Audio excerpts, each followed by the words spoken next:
नमस्कार, मी वैष्णवी जोशी न्यूज मराठी 24/7 मध्ये आपलं स्वागत करते। तर एक नजर टाकूयात आजच्या झटपट 24 बातम्यांवर। गणेशोत्सवाच्या पार्श्वभूमीवर चोपड्यातील पोलीस आणि शांतता कमिटीची जळगाव येथे बैठक संपन्न झाली आहे। मोबाईलचा हॉटस्पॉट न दिल्याने कोयत्याने वार करत मॅनेजरचा खून केलाय। तर हडपसर येथे मोबाईल हॉटस्पॉट न दिल्याने चौघांनी रात्री शतपावली करण्यासाठी बाहेर गेलेल्या एका मॅनेजरची हत्या केली आहे। गणेशोत्सवाच्या स्वागतासाठी सातारची बाजारपेठ सजली असून नागरिकांकडून खरेदीसाठी उदंड प्रतिसाद पाहायला मिळतोय। अकोल्यात देखील एसटी कर्मचाऱ्यांनी धरणे आंदोलनासोबतच संप देखील पुकारलाय।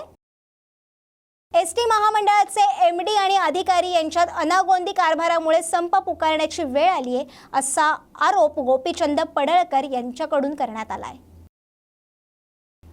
कॅरी ऑन सुविधेसाठी युवा सेनेच्या कुलगुरूंकडून कक्षेबाहेर ठिय्या आंदोलन करण्यात आलंय। रावसाहेब दानवेंनी स्वतः मक्याची कणसं भाजून घेत हुरडा पार्टीचा आनंद घेताना दिसतात।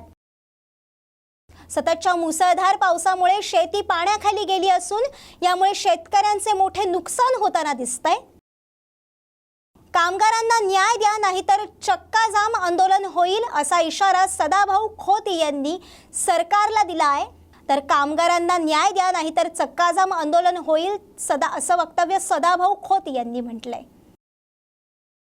महाराष्ट्रात लाल परीची चाके थांबली आहेत, तर एसटी कर्मचारी संपावर गेल्याने वाहतूक व्यवस्था विस्कळीत झाली आहे। महाराष्ट्रात लाल परीची चाके थांबली असून एसटी कर्मचारी संपावर गेल्याने वाहतूक व्यवस्था विस्कळीत झाल्याचं पाहायला मिळतंय। पिंपरी चिंचवड येथील छत्रपती संभाजी महाराजांचा पुतळा तयार होण्याआधीच काही भागाला तडे गेल्याचं पाहायला मिळतंय। मी गेली 10 वर्षे विधानसभा निवडणूक लढवण्याच्या प्रयत्नात आहे, अशी माहिती AY पाटील यांनी दिली आहे। महायुतीच्या बाजूने सगळे येत नसल्याने निवडणुका पुढे ढकलल्या जात आहेत, असं प्रणिती शिंदे यांनी वक्तव्य केलंय। मी कधीही शरद पवार गटाचा राजीनामा दिला नव्हता, अशी माहिती KP पाटील यांनी दिली आहे।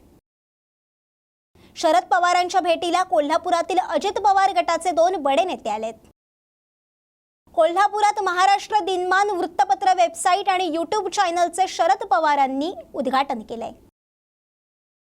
पुणे हैदराबाद महामार्गावर मोहोळ तहसील बचाव संघर्ष समितीकडून ठिय्या आंदोलन सुरू झालंय। संगमनेरात एसटी महामंडळाच्या कर्मचाऱ्यांच्या संपाचा प्रवाशांना फटका बसलाय। ठाण्यात मेघनाथ घरत यांनी कार्यकर्त्यांसह भारतीय जनता पक्षात प्रवेश केलाय।